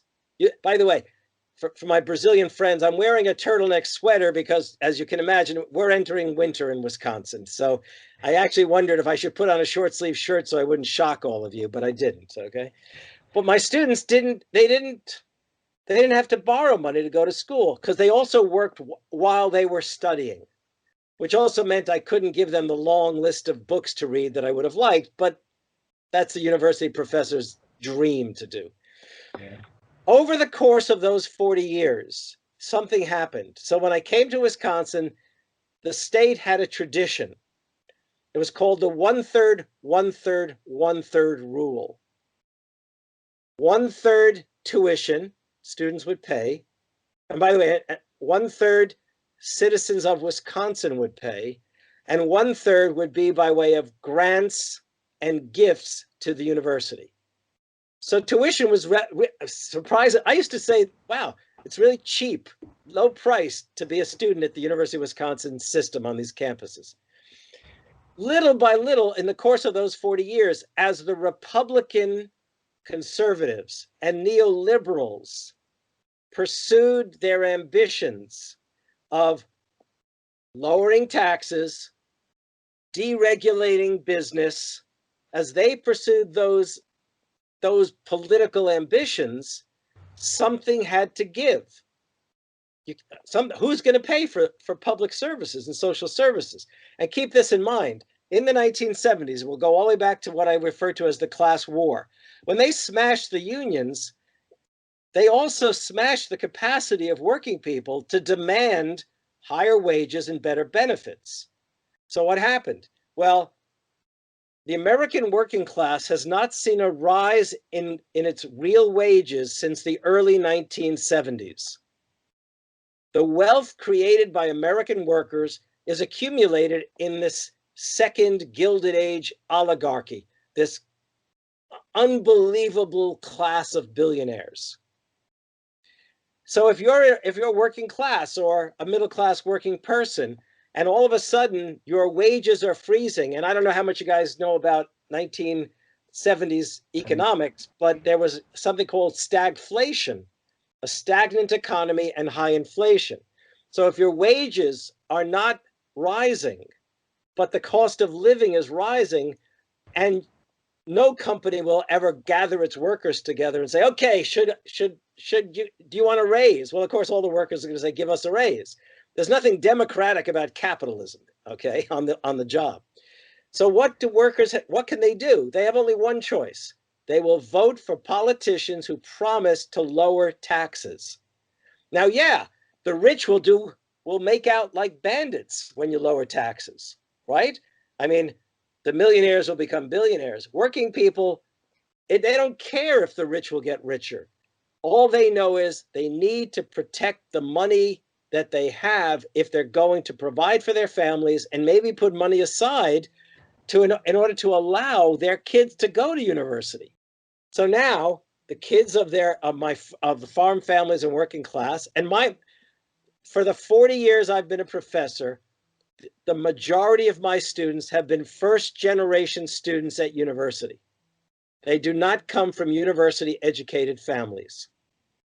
And I can tell you that nowadays there is no longer a 1/3, 1/3, 1/3. There's no longer that rule. My students are paying probably $15,000, not $7,000. In other words, it's changed. My students have good reason to believe they're paying far too much because of what they knew what little they might have known of the past. And by the way, university salaries haven't gone up either very much. So what happened to universities? Well, there was a squeeze on the universities. Along with that squeeze financially were business demands that the universities serve the need. They never said serves the needs of business. I said universities should serve the economy. Universities should serve the needs of industry. That's the term they would use. So we saw the growth of when I came to my university, there was a business department. There's now a school of business. The salaries in the school of business are dramatically higher than the salaries of professors in the humanities and social sciences. I'll tell you a little joke, and I'll confess to you all something. When I finished my master's, I couldn't get an honest job. So I actually worked for Lloyd's Bank International, which of course is rooted in the Bank of London in South America.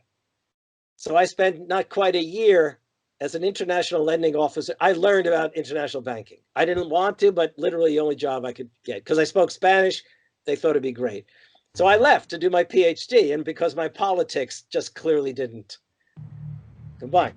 So what's striking to me is I used to say, well, wait a minute, I know more about business than the folks you're hiring. These business academics, they don't know anything about business, really.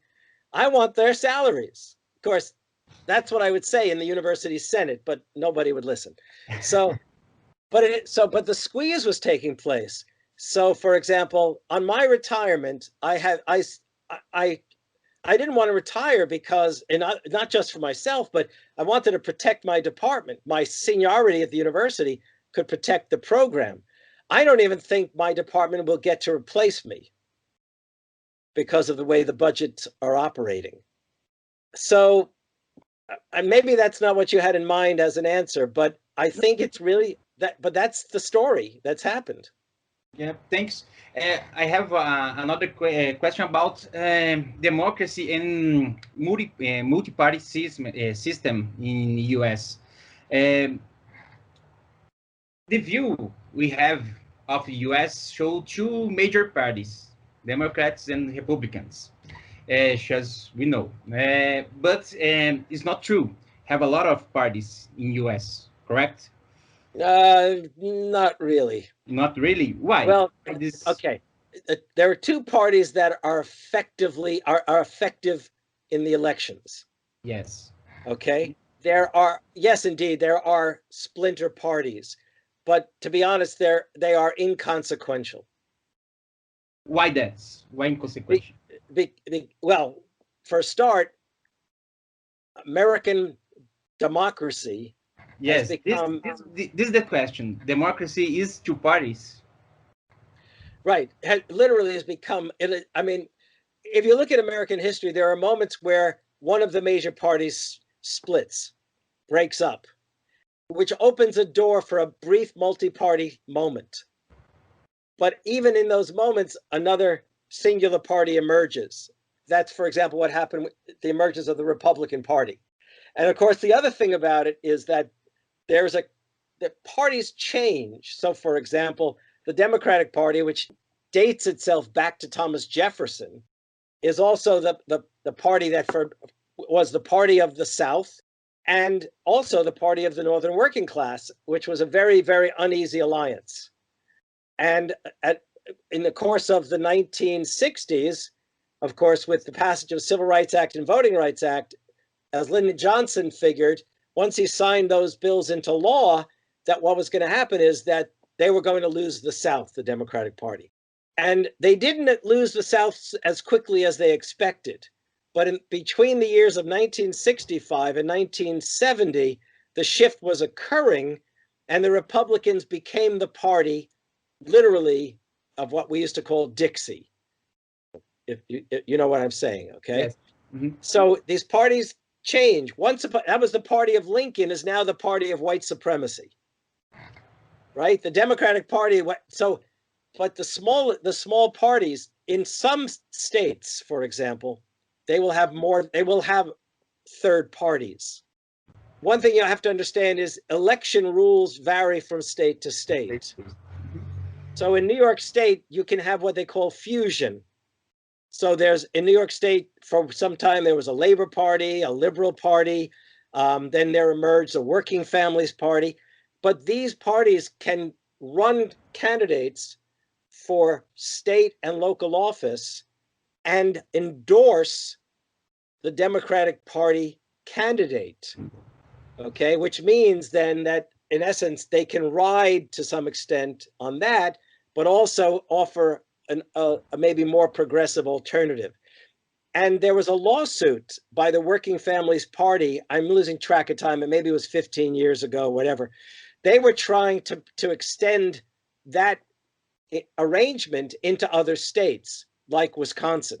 And it was said, unless the state changed the election laws, the courts would not overturn that law. So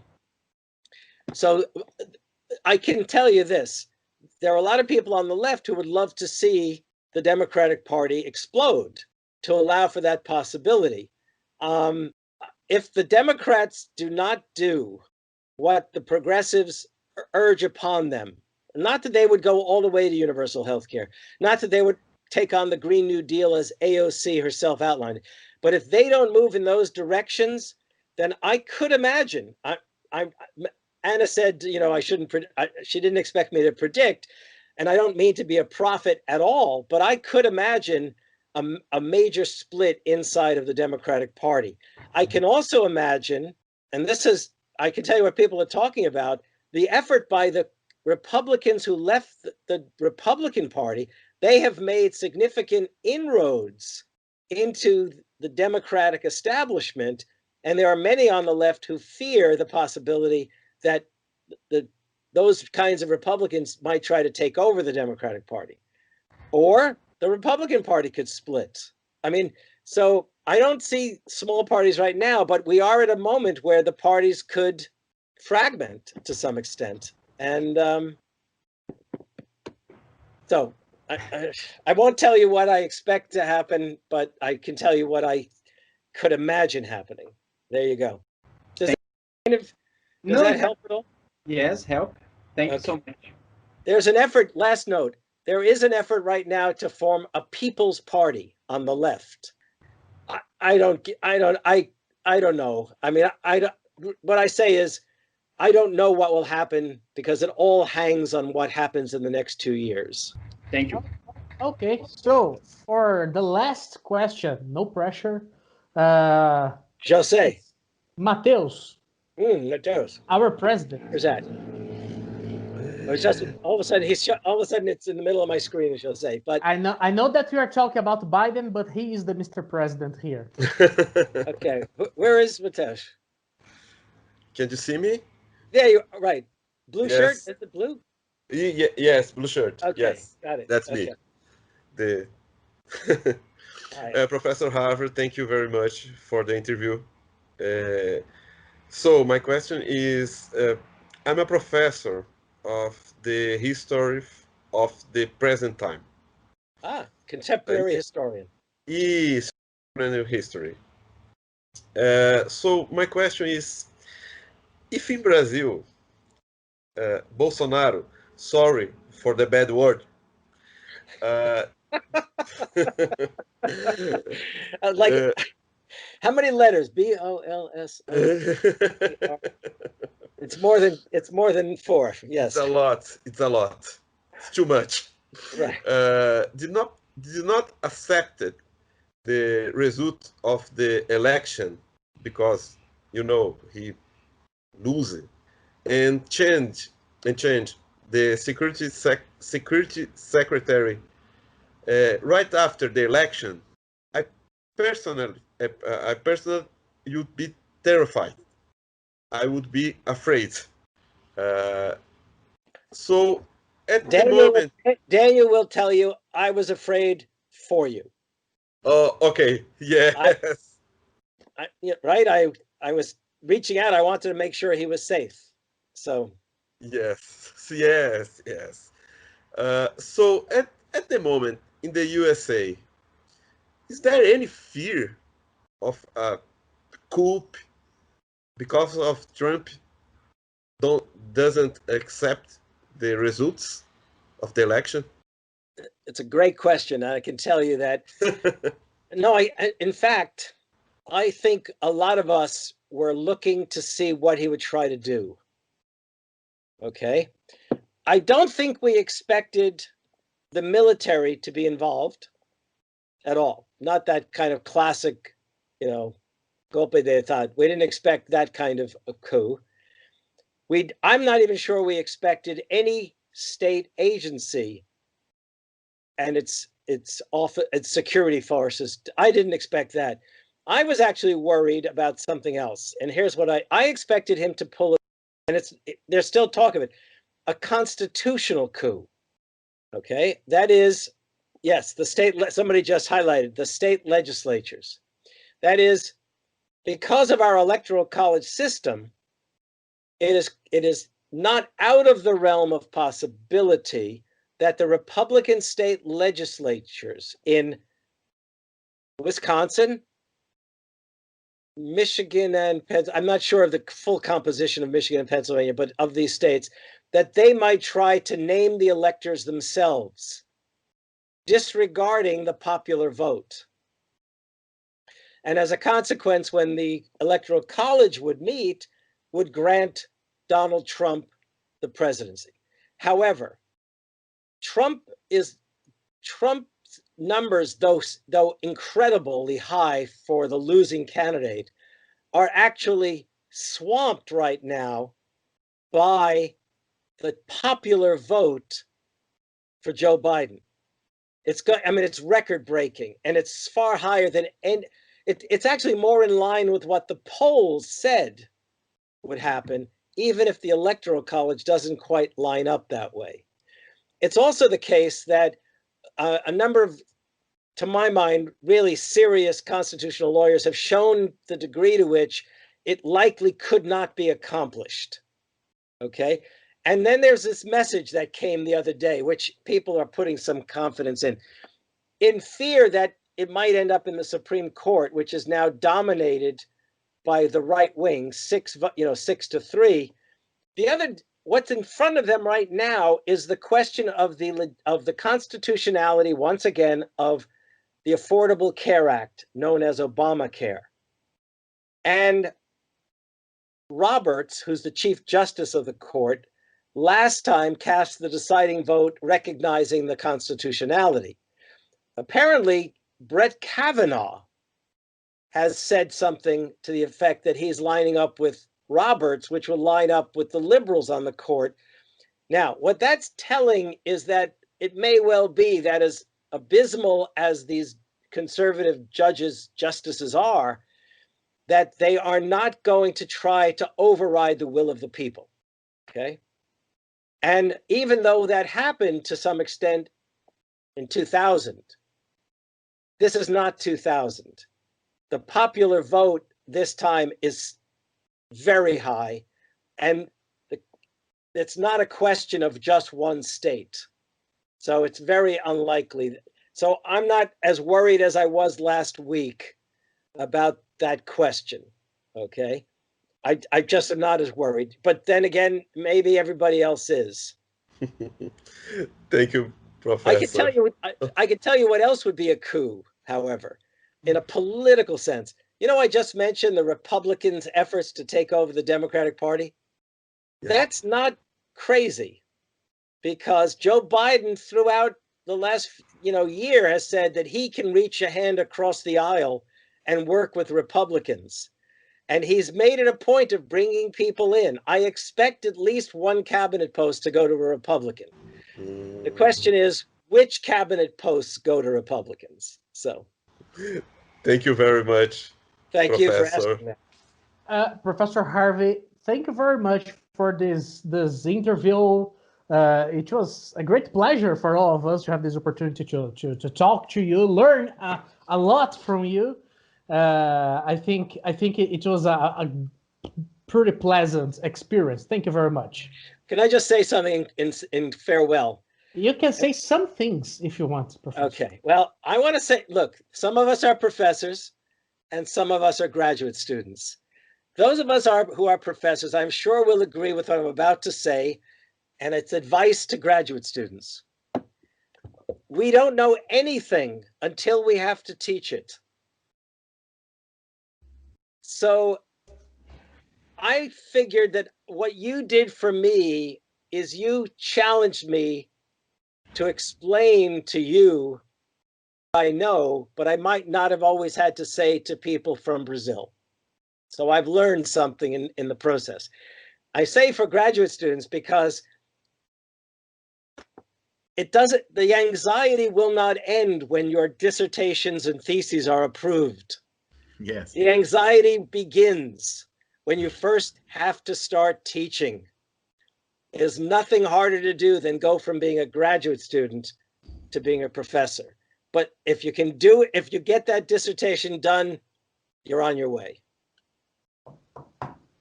Thank you very, very much. I seriously feel honored by this, and I hope we didn't take up too much time of the conference. Not at all, Professor. Not at all.